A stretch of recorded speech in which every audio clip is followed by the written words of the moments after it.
Muy buenas noches a todos, o buenos días a todos. En el marco del curso sobre los novísimos, las realidades últimas y definitivas, a mí me ha sido asignado la clase número 6, el infierno en la literatura cristiana. De manera que trataremos de desarrollar este tópico. Y antes de adentrarnos en un tema tan complejo como es el del infierno, permítanme que me ponga bajo el amparo y la protección de nuestra Madre para que me ayude y nos ayude a todos a atravesar este recorrido que vamos a iniciar. Quiero hacer esta oración con un texto muy significativo, justamente el bajo tu amparo o sub tuum presidium o hipotensen eusplagnian, como es el texto griego, ya que esta oración reúne una serie de características muy particulares.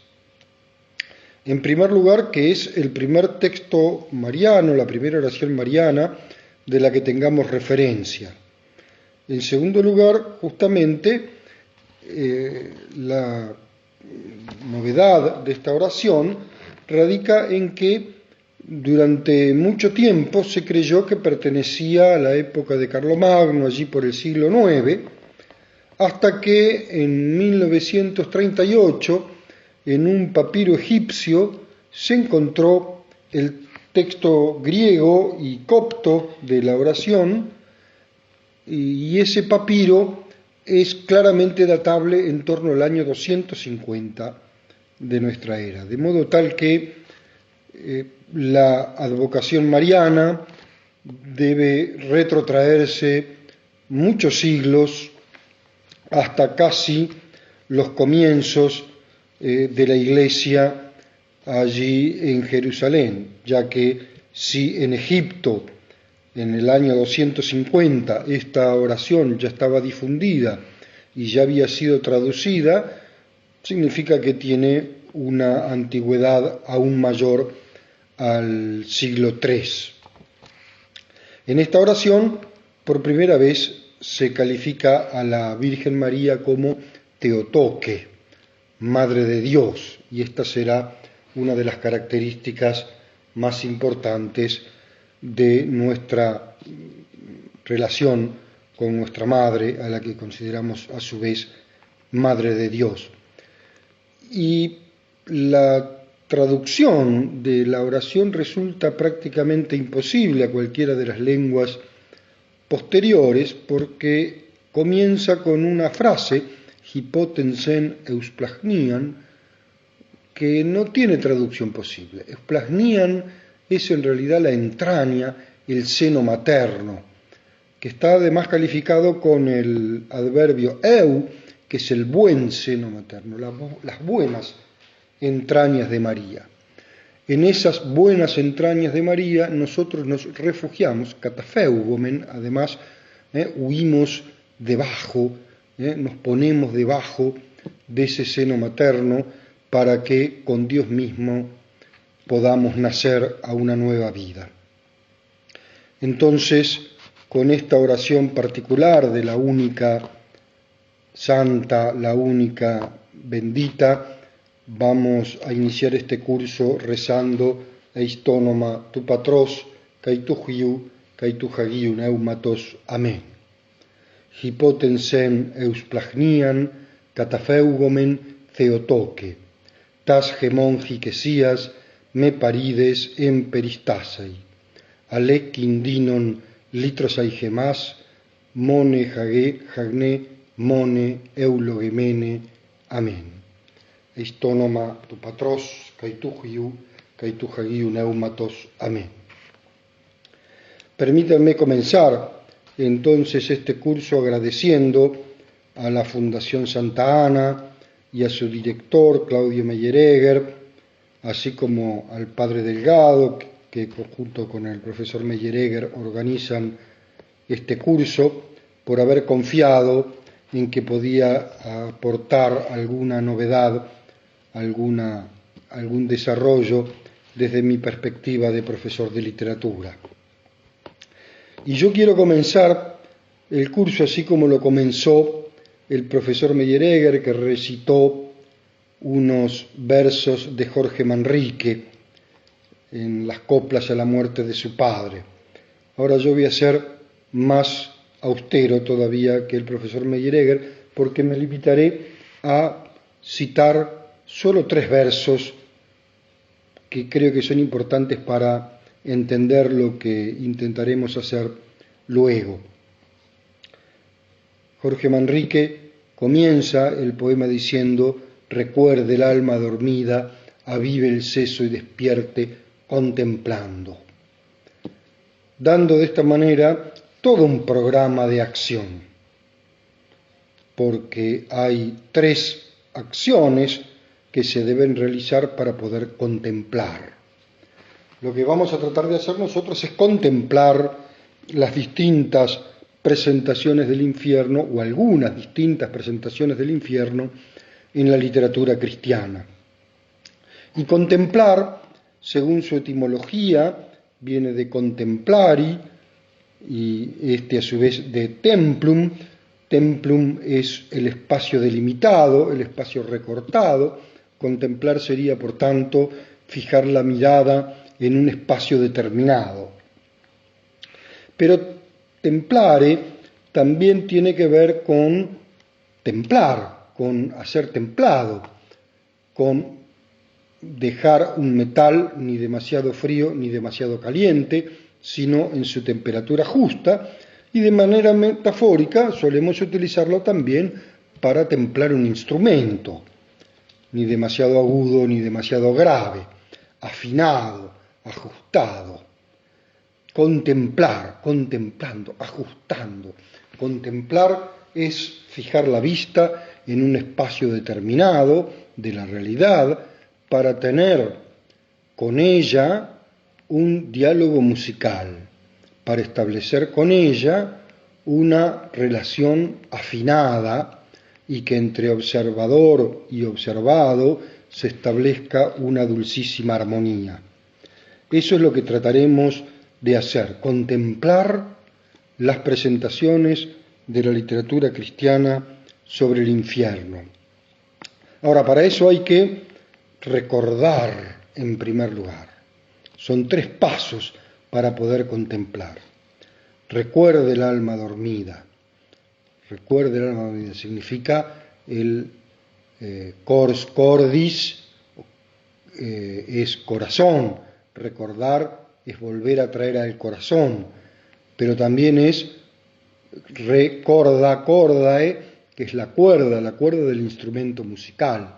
Recordar es tanto volver a traer al corazón como hacer sonar de nuevo la misma cuerda. Y si decimos que para contemplar hay que afinar, hay que ajustar, armonizar la mirada del espectador, del analista, con la realidad que describe, esa mirada, ese ajuste, tiene que provenir de un recuerdo, de una cuerda que ya hemos oído sonar, que ya hemos oído cómo resuena en nuestro interior, y vamos a hacer sonar nuevamente. Para eso hay que avivar el seso, hay que hacerlo vivo. La inteligencia tiene que estar viva, tiene que estar iluminada y tiene que despertar. Despertar, no dejarse engañar por las somnolencias.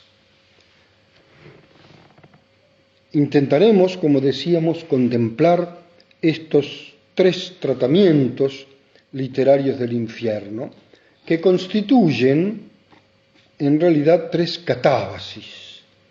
Este término catábasis es un término fundamental en la literatura, porque indica una marcha descendente. Catabaino, vaino, basis es la marcha, catá hacia abajo. Nosotros vamos a realizar una marcha descendente, o los personajes de las obras que vamos a tratar realizan una marcha descendente, una marcha hacia las regiones infernales para contemplar allí el padecimiento de los condenados. Esa catábasis es interesante porque siempre lleva implícita una posterior anábasis, un posterior ascenso. Representan de alguna manera este anhelo permanente del hombre de la muerte y la resurrección. La catábasis y la anábasis. Todos vamos a estar en el marco de este trayecto. Todos somos peregrinos que en camino andamos.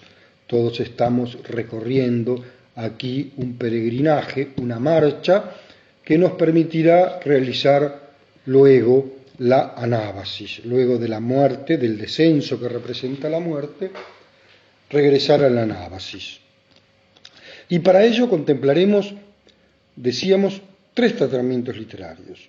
Uno, el más conocido seguramente, el más significativo, el más difícil de resumir en los minutos de esta clase, que es el de Dante Alighieri y su Divina Comedia, una obra dividida, como saben todos, en 3 partes. El Infierno, la primera de ellas, compuesta entre 1304 y 1308, en este florecimiento cultural de un nuevo humanismo en Italia, en el comienzo del 1300 italiano. Una segunda parte que será el Purgatorio y una tercera parte que es el Paraíso. Nos vamos a limitar a contemplar esta primera parte en donde Dante, ayudado por el poeta Virgilio, realiza la catábasis al infierno. No es casual que el poeta que lo acompañe sea Virgilio, porque ya en la tradición clásica, como lo explicó muy bien en la última clase la profesora María Delia Buisel, estas catábasis han sido motivo literario tradicional, empezando por el canto 11 de Odisea. María Delia hablaba muy bien de una catábasis o de un descenso figurado, ya que en realidad Odiseo no baja al infierno, sino que encuentra el ingreso, la boca de ingreso al infierno, y desde allí son las almas que están en el Hades las que suben luego de un rito de iniciación a hablar con el poeta. Pero Virgilio luego en la Eneida hará también en su canto sexto, como bien lo explicaba María Delia, una catábasis muy significativa que le permitirá encontrar el destino de grandeza de Roma. Dante es el primero de los poetas sobre los que vamos a hablar. Luego hablaremos de Quevedo, quien en 1627 publica Los Sueños, una serie de sueños muy críticos, donde hay un aspecto claramente de crítica social, muy distinto a la teología de Dante, mucha ironía en Quevedo,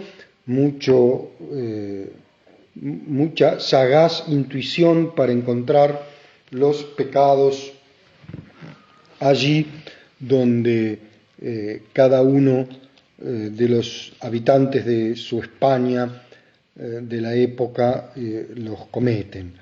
En 1627 publica este libro de los sueños, el tercero de los cuales se llama Las Aurdas de Plutón, o el sueño tercero, Las Aurdas de Plutón, que es justamente el descenso al infierno, el sueño de un descenso al infierno.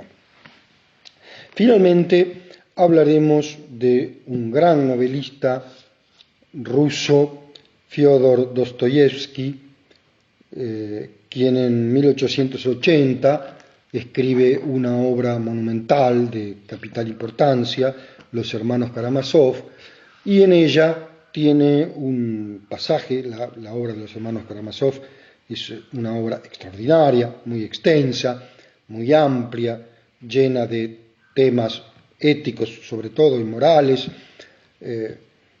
y en una de las cuales hay una presentación del infierno que vamos a tratar de mirar con algún detalle.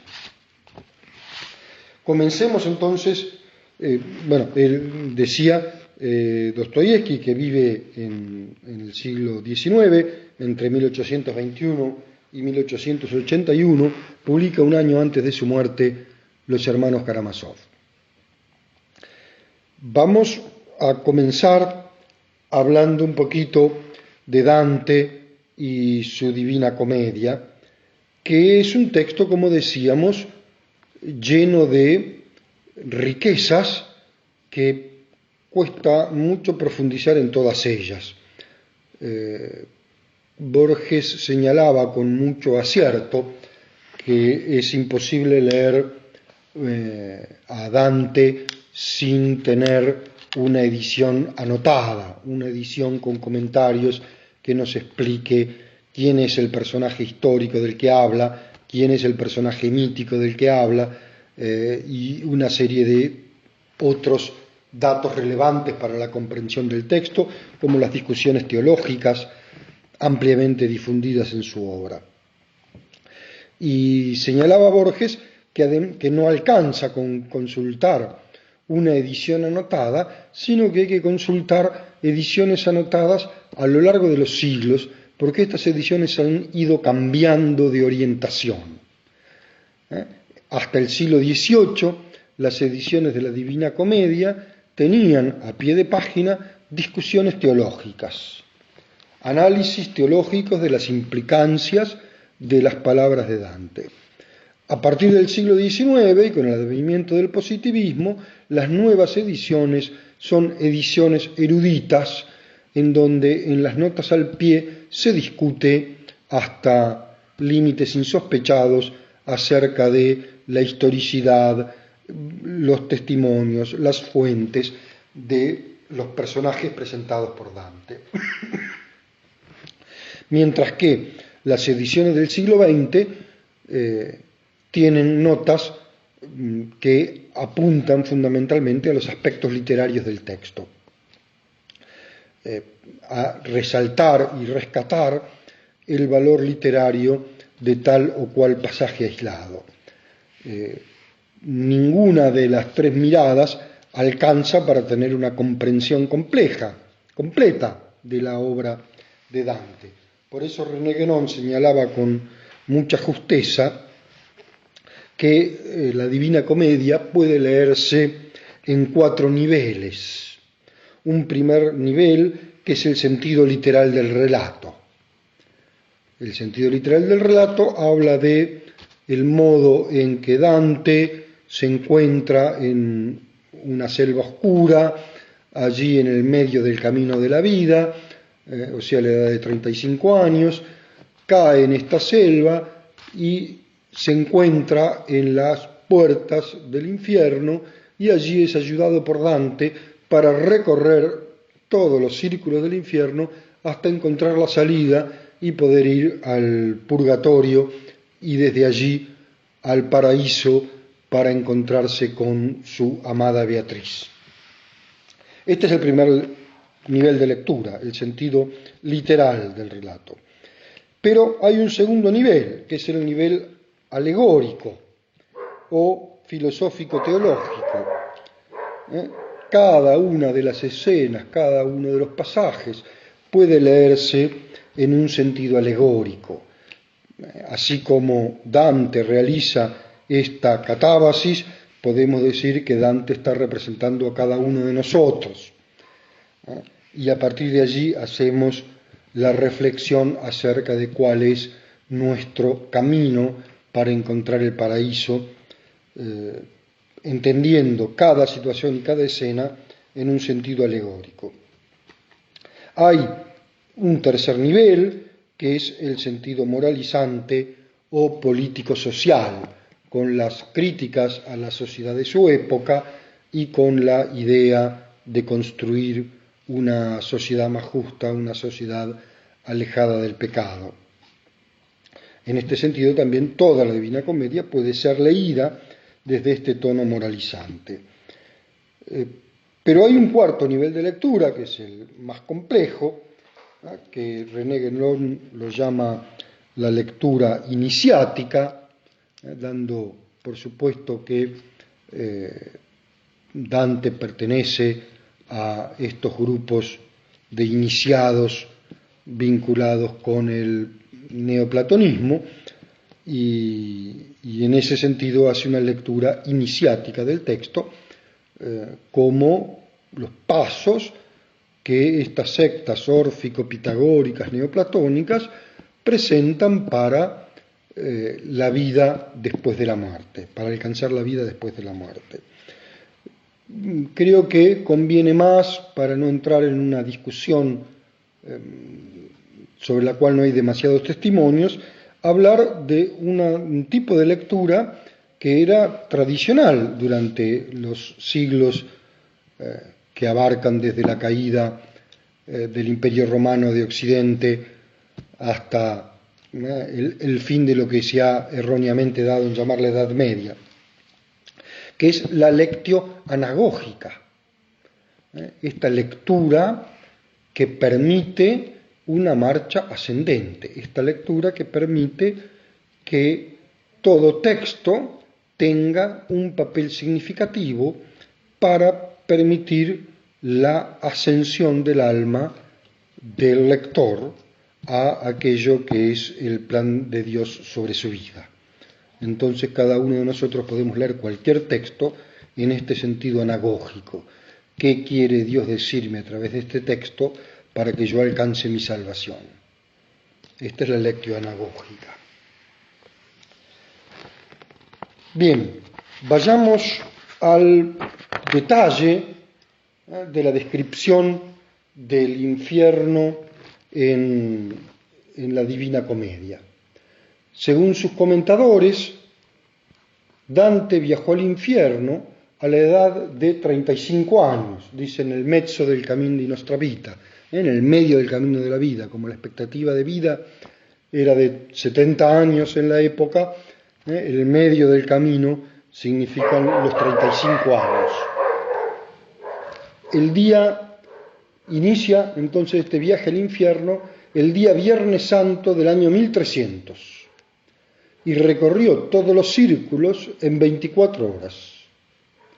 El poeta se encuentra perdido en una selva oscura y es asaltado por 3 bestias, un león, un leopardo y una loba, a las que no puede evadir y es incapaz de encontrar la senda verdadera, la dirita vía, la senda verdadera que lo conduce a la salvación. Estos animales, recuerden ustedes, el león, el leopardo y la loba, son claramente una alegoría de la soberbia, la lujuria y la codicia, 3 de los pecados capitales. Consciente de que él mismo se está haciendo daño y de que está cayendo en un profundo lugar, en un vaso loco, donde el sol calla, Dante es finalmente rescatado por el poeta romano Virgilio. Los dos comienzan un viaje al mundo de ultratumba y cada castigo del infierno que allí se presenta y pueden observar constituye un contrapaso, una representación de la justicia poética. Esto es interesante. ¿Qué significa contrapaso? Paso no es el paso que damos al caminar, sino que es un sustantivo que proviene del verbo latino patior, que es padecer, sufrir, de manera tal que cualquier castigo del infierno es un contrapaso, es un sufrimiento que establece un sufrimiento contrario al que el propio pecador produjo durante su vida. Y así como los condenados por la lujuria fueron sometidos o se dejaron someter al viento de la pasión, a esta fuerza irrefrenable que constituye la pasión amorosa, en el infierno deberán padecer estos mismos vientos que los golpean de un lado para el otro. Los adivinos, por ejemplo, para marcar otro de los contrapasos, deberán caminar con sus cabezas al revés, incapaces de ver lo que está enfrente, resultado de tratar de ver siempre el futuro. Como ellos querían ver el futuro y querían adivinar el futuro, algo que está reservado solo a Dios, el adivino como contrapaso de este pecado, va a caminar con su cabeza puesta al revés. Dante, acompañado por Virgilio, pasa a través de la puerta del infierno, que tiene una inscripción muy significativa. La recordaba en una de las últimas clases el padre Moore, que con justa razón señala que esto es uno de los textos más bellos y que define mucho mejor que cualquier otro texto lo que es el verdadero castigo del infierno. Hay castigos corporales, hay castigos materiales, de sufrimiento de las almas de los condenados, pero nada mejor que este cartel que está puesto a la entrada del infierno, que constituye el castigo mayor. Dirá el cartel: es por mí que se va a la ciudad del llanto, es por mí que se va al dolor eterno y al lugar donde sufre la raza condenada. Yo fui creado por el poder divino, la suprema sabiduría y el primer amor, y no hubo nada que existiera antes que yo. Abandona la esperanza los que entran aquí. No hay peor castigo que la pérdida de la esperanza. Cualquier dolor encuentra una mengua cuando uno tiene la esperanza de que se acabe. La pérdida de la esperanza es el castigo más atroz. Lasciate ogni speranza voi che entrate. Abandonada toda esperanza los que entran aquí. Antes de entrar completamente al infierno, Dante y su guía Virgilio ven a aquellos que nunca se comprometieron, las almas de aquellos que jamás hicieron algo bueno o malo. Entre ellos, Dante reconoce a Celestino V, un papa que renunció a su cargo. Con ellos están los exiliados que no tomaron parte en la rebelión de los ángeles. Estas almas no están ni en el infierno ni fuera de éste, pero residen en las orillas del Aqueronte, este río que rodea al infierno.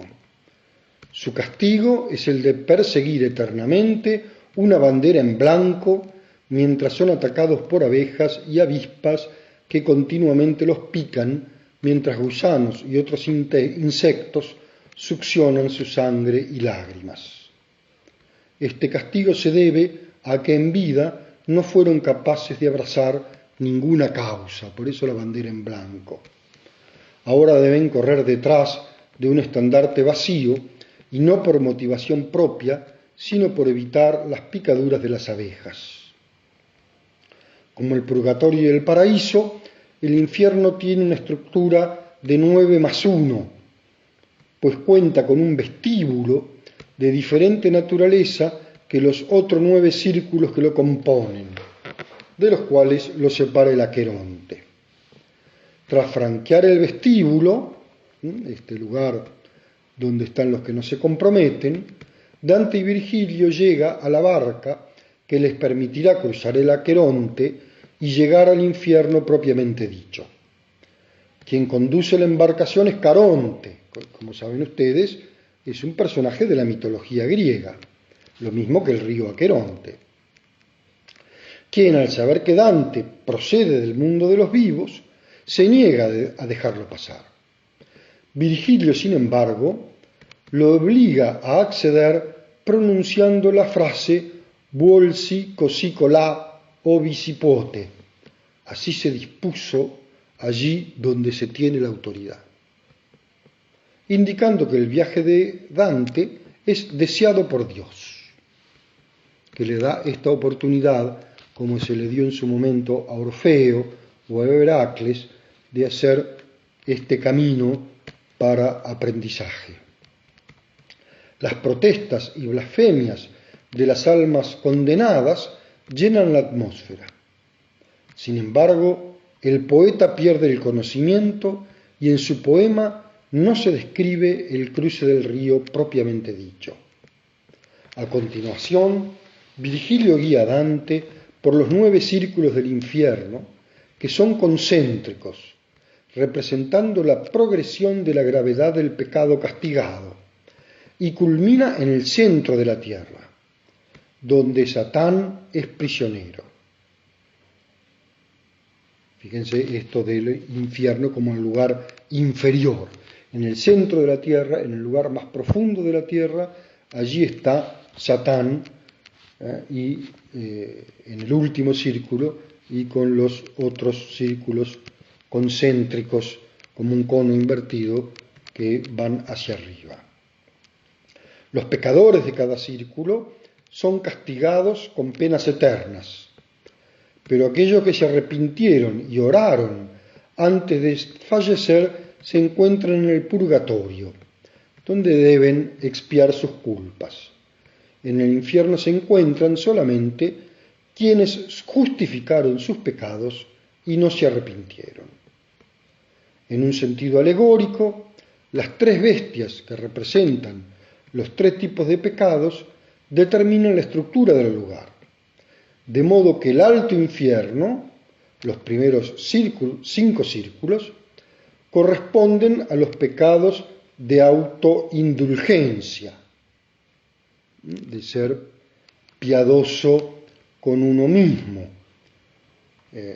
Recuerdan que decíamos los 3 animales, el león, los primeros 5 círculos, que representa la soberbia, el leopardo, que representa la lujuria, y la loba, que representa la codicia, constituyen la arquitectura del infierno.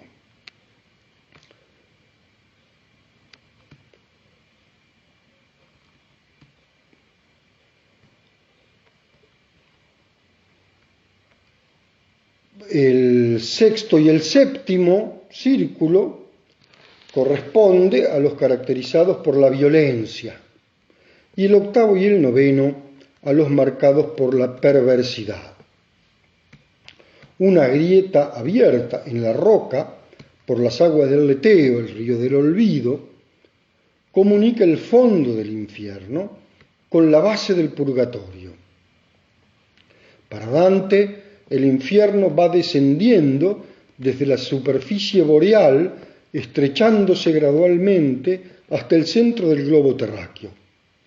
Esta connotación que el autor hace sobre el espacio de Lucifer, que está justo abajo y en el centro, se desprende del centro de la Tierra hacia adentro, tomando en cuenta que las penumbras representan el mal. El abajo, que para ese entonces no se convertía en arriba, es tomado como lo no deseado. Abajo del hombre, lo único que existe es indeseable. Ahora bien, el manejo que el autor hace de este espacio es más descriptivo que en el purgatorio y el paraíso. Se basa en la planificación de la ciudad medieval y en el comportamiento de los seres humanos de la época. El espacio imaginario del infierno va más ligado a la realidad. Por eso utiliza algunas referencias medievales en la descripción de algunos círculos que son espacios arquitectónicos característicos, como la puerta misma del infierno o la ciudad de Dite. Recuerdan ustedes que también María Delia hablaba el otro día de que Dite es otro de los nombres que recibe Hades o Plutón entre los latinos como dios de este mundo subterráneo, en donde van, para los griegos y los romanos, del mismo modo justos que pecadores. Todas las almas de los muertos van al Hades.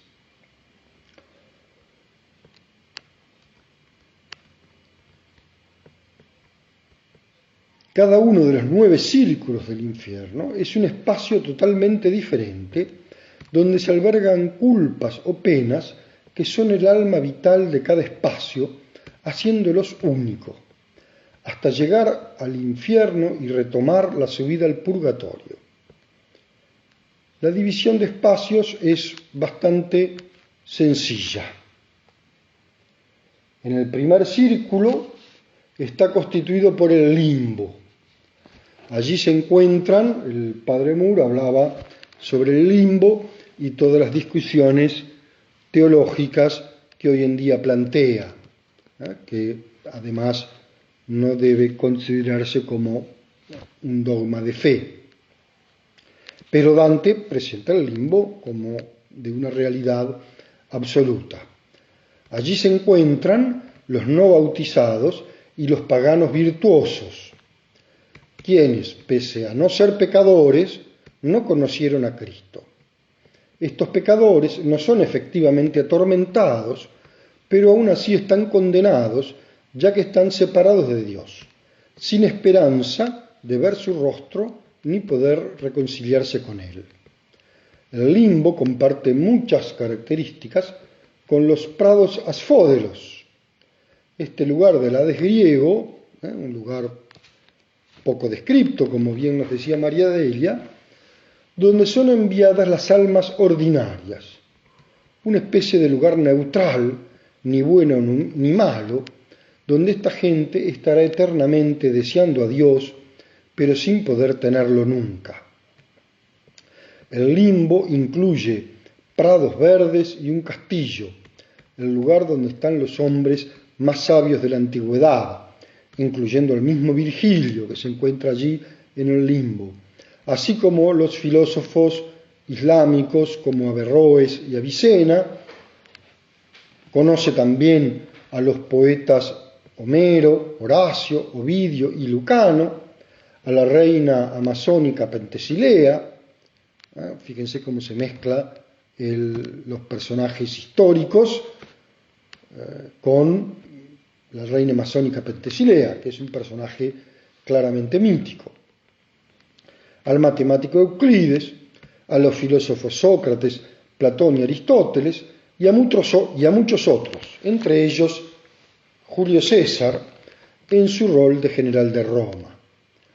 Curiosamente, Dante también se encuentra con Saladino en el limbo. Da a entender que todos los no cristianos virtuosos se encuentran en ese lugar, aunque luego se encuentra a dos, o se reencuentra a dos, como Catón de Útica y Estacio, en el purgatorio, y a otros dos, como Trajano y Rifeo, en el paraíso. Bueno, dejamos la discusión de cómo puede ser que estos personajes estén en el purgatorio o en el paraíso para las visiones respectivas. Después de este primer círculo, todos los condenados por pecados activos, es decir, que deliberadamente han pecado, dañando a alguien, son juzgados por Minos, quien ofrece la sentencia sobre cada alma y le asigna su lugar, enrollando su cola sobre sí mismo tantas vueltas como círculos debe descender. Recuerden que Minos también en el Hades cumplía este rol de juez. Lo que pasa que en el Hades el rol de juez de Minos estaba bastante desdibujado porque no había ni penas ni castigos. En cambio, aquí sí, Minos tiene una función importante porque los condenados van a ir al círculo que les corresponde según esta curiosa manera de expresar su sentencia del juez Minos. Los círculos más profundos están estructurados de acuerdo con la concepción clásica aristotélica del vicio y la virtud. Están agrupados de acuerdo con los pecados de incontinencia, de violencia y de fraude, representados, según dijimos, por el leopardo, el león y la loba, respectivamente. Los pecados de incontinencia, es decir, la incapacidad de controlar los deseos e instintos propios, son castigados en un primer lugar, los primeros 5 círculos, mientras que la violencia y el fraude aparecen después. Errantes por el espacio se encuentran en el segundo círculo los lujuriosos y las personas que pecan por amor, utilizándolo no como corresponde al amor para el bien del otro, sino para bien propio. Minos juzga a las almas y las sumerge en un gran torbellino incesante que los agobia en la soledad absoluta. En el segundo círculo del infierno se encuentran aquellos que han pecado de lujuria. Estos personajes Dante los considera malefactores carnales por dejar que sus apetitos sobrepasaran su razón. Ellos son los primeros en ser verdaderamente castigados en el infierno. Estas almas están condenadas a ser impelidas por un fuerte viento que las embiste contra el suelo y las paredes, las agita y las hace chocar entre sí sin descanso, como contrapaso de la forma en que durante su vida se dejaron llevar por los vientos de la pasión. En este círculo Dante encuentra a Semíramis, Dido, Cleopatra, Helena, Aquiles, Paris, Tristán y muchos otros que no controlaron el amor sensual durante su vida. Como se ve, personajes míticos o de la historia clásica. Tal vez el más interesante resulte Francesca de Rimini, noble italiana, muerta en 1245, contemporánea del poeta, quien le cuenta a Dante cómo ella y su cuñado Paolo cometieron adulterio y después murieron de manera violenta, en el nombre del amor, en las manos del esposo de Francesca, Gianciotto Malatesta. Francesca le cuenta a Dante que su acto de adulterio fue inspirado por la lectura de la historia de Lanzarote y Ginebra, un episodio magníficamente esculpido por el escultor Auguste Rodin en El Beso, mientras leían juntos esta historia en un libro. Es interesante lo que señala Borges sobre esta escena. Borges dice que hay allí, hace un comentario literario y señala justamente que la pasión de Paolo y Francesca, condenados al infierno, hace de alguna manera contrapunto con el amor de Dante por Beatriz, que no puede concretarse. Y entonces, dirá Borges, es fácil adivinar una especie de celo de Dante por Paolo y Francesca que han podido concretar su deseo amoroso, a pesar de que por ello tengan que pagar con la condenación eterna. El propio Dante no podrá concretar su amor por Beatriz. En el tercer círculo se encuentran los glotones, metidos en el fango, los soberbios y los envidiosos. Azotados en el suelo por una lluvia fuerte, la tormenta, y desollados por un cerebro de 3 cabezas, el cancerbero, Dante se encuentra allí con Ciacco y hablan de las discordias de Florencia. Este es un círculo particularmente interesante para los interesados en la historia de Florencia. En el cuarto círculo se encuentran los pródigos y avaros, chocando y mofándose unos con otros, arrastrados por enorme peso. Aquí los clérigos, papas y cardenales están cubiertos por un manantial de aguas oscuras que generan un pantano. En el quinto y sexto círculo están conformados por la ciudad de Dite, esta que llamábamos el Hades o Plutón, rodeada de una laguna que encierra gran fetidez. Su entrada, resaltada por una gran puerta, forma parte de una muralla de hierro. Aquí se encuentran los orgullosos, los herejes, los librepensadores y los materialistas. Los herejes metidos en sepulcros de fuego. Farinata predice a Dante su destierro e infortunios. El séptimo círculo, vigilado por el Minotauro, nuevamente los personajes míticos de la tradición clásica, está dividido por 3 círculos, llenos de piedra y rodeados por un gran río de sangre. A partir de este espacio, cada círculo empieza a tener divisiones que albergan una pena en particular dentro de cada una. Por ejemplo, los espíritus malditos, que están divididos en 3, los violentos, los injuriosos y los usureros. En este séptimo círculo, en el primer recinto, se encuentran los violentos y su suplicio consiste en ser perseguidos por el Minotauro. En el segundo recinto de este séptimo círculo están aquellos que han cometido violencia contra sí mismos, los suicidas y disipadores. En el tercer recinto de este séptimo círculo se encuentran los que han sido violentos contra Dios, contra la naturaleza y contra la sociedad. En el octavo círculo se encuentran los fraudulentos, que comprende 10 fosas.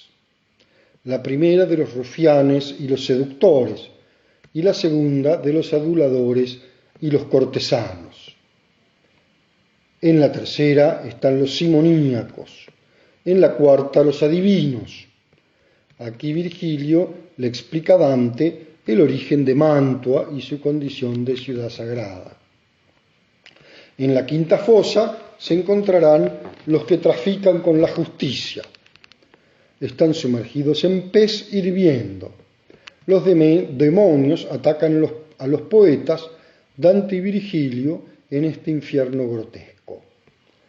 La sexta fosa del octavo círculo está habitada por los hipócritas, quienes soportan capas de plomo dorado. La séptima fosa incluye a los ladrones mordidos por serpientes. En la octava fosa están los consejeros hechos llamas. Aquí, por ejemplo, es interesante ver la escena en donde se cuenta el trágico fin de Odiseo. En la novena fosa de este octavo círculo se encuentran los escandalosos, cismáticos y herejes, acuchillados. En la décima fosa, los charlatanes y falsarios cubiertos de lepra. Llegamos así al noveno y último círculo, destinado a los traidores. Comprende 4 recintos. Antes de llegar a él, hay un pozo rodeado de gigantes. Anteo lleva a los poetas al fondo del noveno círculo. En el noveno y último círculo están los gigantes, masas brutales e inertes que son sepultados en la tierra, confundidas con torres. Dentro de él hay un pozo de 4 zonas distintas, oprimidas por hielos gruesos. En él se encuentra el constructor de la Torre de Babel, que impidió al mundo hablar la misma lengua. En el centro de la tierra, entre hielos que envuelven las sombras, está Lucifer, con medio cuerpo fuera de la superficie glacial, masticando a Judas como un juguete. Es interesante notar que dentro de la cultura occidental siempre se ha tenido una concepción del infierno como un espacio lleno de llamas. Todos hemos visto estas representaciones del diablo con el tridente, su barba candado y el fuego como suplicio común a todas las almas. Sin embargo, Dante lo presenta como un lugar absolutamente frío y oscuro. Esta versión más moderna del infierno es tal vez un legado del poeta inglés John Milton, que en El Paraíso Perdido describe el infierno como un gran horno con llamas que flamean en torno, que no ofrecen ninguna luz, sino más bien una oscuridad visible. En cambio, para Dante, el hielo, la cueva y la oscuridad son la mejor expresión de la casa de Lucifer. En este noveno círculo se encuentran, en el primer recinto, la Caína. El nombre proviene de Caín, asesino de su hermano. Los traidores de sus propios familiares están inmersos en hielo hasta la cara. En el segundo recinto, la Antenora, en honor a Antenor de Troya, quien, según la tradición medieval, traicionó a su ciudad en favor de los griegos. Fíjense, el primer lugar, los que agreden a sus familiares, por eso Caín; los que agreden a su ciudad, por eso Antenor. Aquí están, en este segundo recinto, los traidores a las entidades políticas, tal como partido, ciudad o país. Una serie de correspondencias, como alusiones al mismo pasaje, unen este pasaje a la historia de Paolo y Francesca del segundo círculo, indicando que el hielo del infierno de la traición es el resultado final del consentimiento del pecado. En el tercer recinto del noveno círculo, la Ptolomea, los traidores a sus amigos y huéspedes. Y en el cuarto recinto del noveno círculo, la Judesca, se encuentran los traidores a sus bienhechores, donde se destacan justamente Judas y Lucifer. Lucifer traiciona a Dios, Judas traiciona a Jesús. Están allí los dos mayores traidores. En el centro del infierno, condenado por cometer el último pecado, el pecado más grave, la traición hacia Dios, está Satanás. Satanás es descrito como un gigante, espantosa bestia con tres caras, una roja, una negra y otra de color amarillo pálido. Una delante y era bermeja, las otras eran dos, que aquellas se unían, de cada hombro en el medio, y se juntaban en el lugar de la cresta. Y la derecha parecía entre amarilla y blanca, la izquierda la vista era tal cuales son los que vienen de donde el Nilo se encausa. Satanás está inmerso en el hielo hasta la cintura, llorando y babeando. Aletea como si intentase escapar, produciendo un viento que hiela todo el cosito. Cada boca tiene un famoso traidor, con Bruto y Casio en las bocas de la izquierda y la derecha, respectivamente. Estos dos hombres estuvieron involucrados en el asesinato de Julio César, un acto que para Dante significa la destrucción de la unificación de Italia, ya que mataron al hombre que debía gobernar al mundo. En el centro está Judas. A él se le aplica la peor de las torturas. Su cabeza es roído por la boca del propio Satanás. Lo que se ve aquí es una perversión de la Trinidad. Satanás es impotente, ignorante y lleno de odio, en contraste con la omnipotencia, omnisciencia y amor de Dios. Los dos poetas pueden salir finalmente del infierno escalando sobre Satanás, pasando a través del centro de la tierra, con un cambio del sentido de la gravedad, y emergen en el otro hemisferio, descrito en el purgatorio, junto antes del amanecer de Pascua, bajo un cielo lleno de estrellas, y eso da fin al canto 34 del infierno. Podemos decir, a modo de conclusión, que la Divina Comedia de Dante Alighieri es un poema donde se mezcla la vida real con la sobrenatural, que muestra la lucha entre la nada y la inmortalidad, una lucha donde se superponen tres reinos, tres mundos, logrando una suma de múltiples visuales que nunca se contradicen o se anulan. Los tres mundos, infierno, purgatorio y paraíso, reflejan tres modos de ser de la humanidad. En ellos se encuentra el vicio, el pasaje del vicio a la virtud y la condición de los hombres perfectos. Es entonces a través de los viciosos, penitentes y santos que se revela la vida en todas sus formas, sus miserias y hazañas, pero también se muestra la vida que no es, la muerte que tiene su propia vida, todo como una mezcla agraciada planteada por Dante, que se vuelve arquitecto de lo universal y de lo sublime. El sujeto de la comedia es el hombre de todas las razas, credos, edades, el hombre que está entre el cielo y la tierra, que en esencia es el estado de las almas después de la muerte y la forma en que se expresa en cuanto a sus méritos o deméritos, y se hace, por tanto, acreedora a los castigos o a las recompensas divinas.